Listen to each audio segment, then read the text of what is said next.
Hi everyone, welcome to the very first in this new podcast series.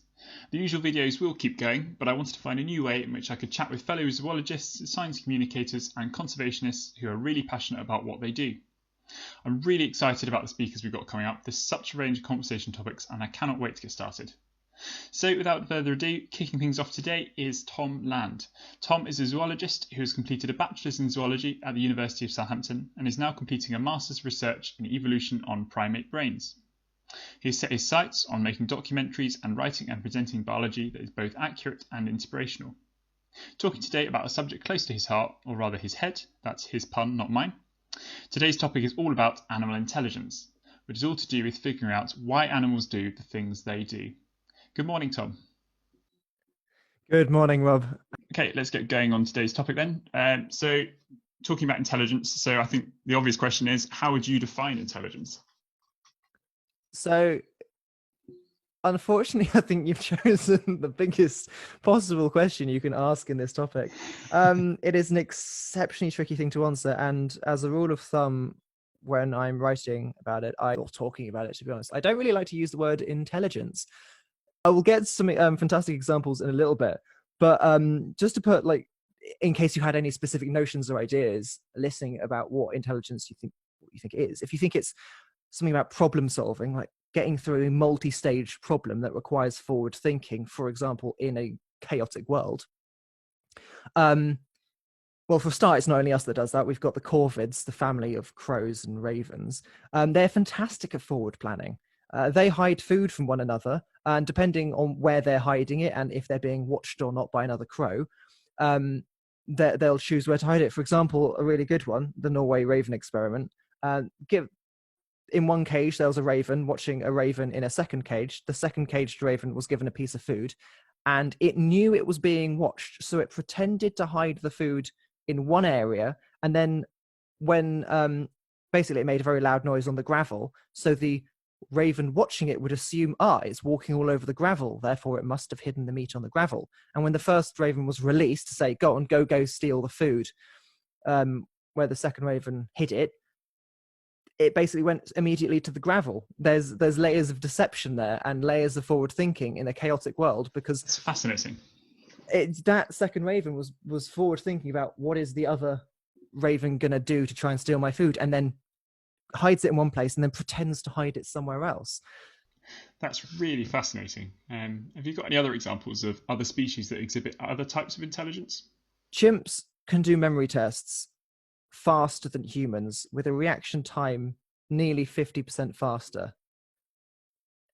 Numbers basically flashed up on a screen and then went blank, and the chimp had to remember in order where 1 was, where 2 was, where 3 was, but they're scattered across the screen and you only get to see them for 0.5 of a second.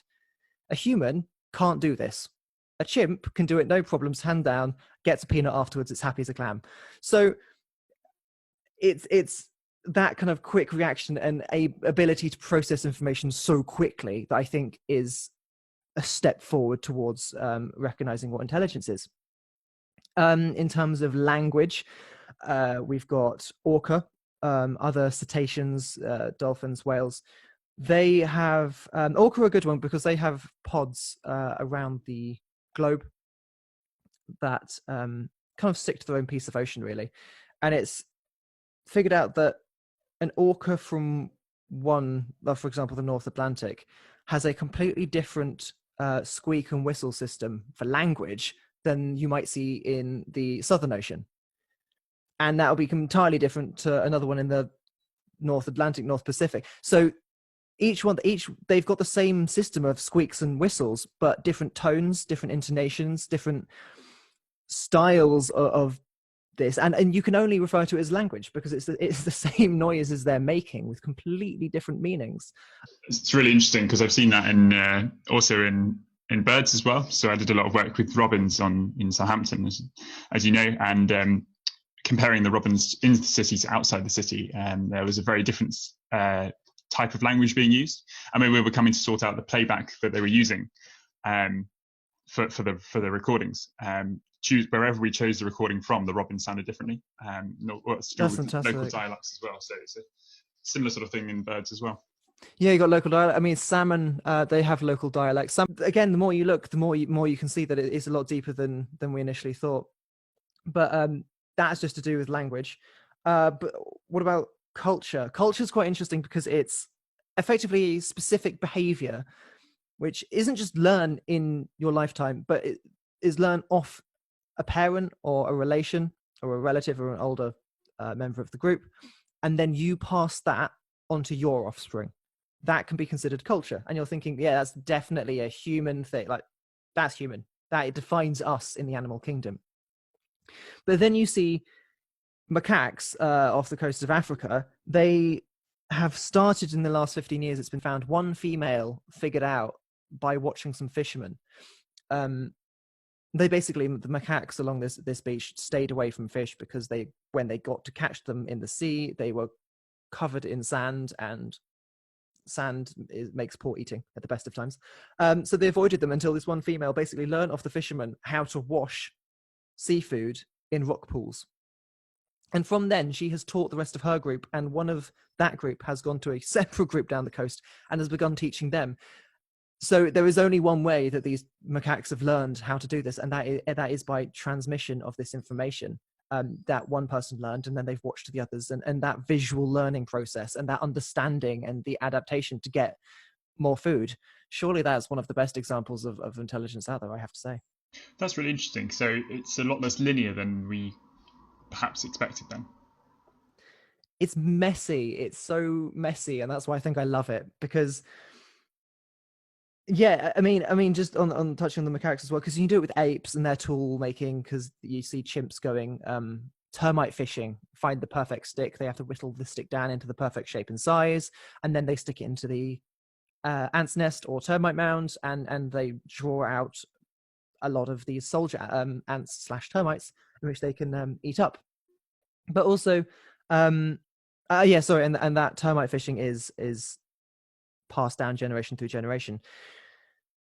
And learning like that this is probably what I would have to consider the big thing for intelligence, and that comes under emotion as well with elephants and other cetaceans, is the theory of mind.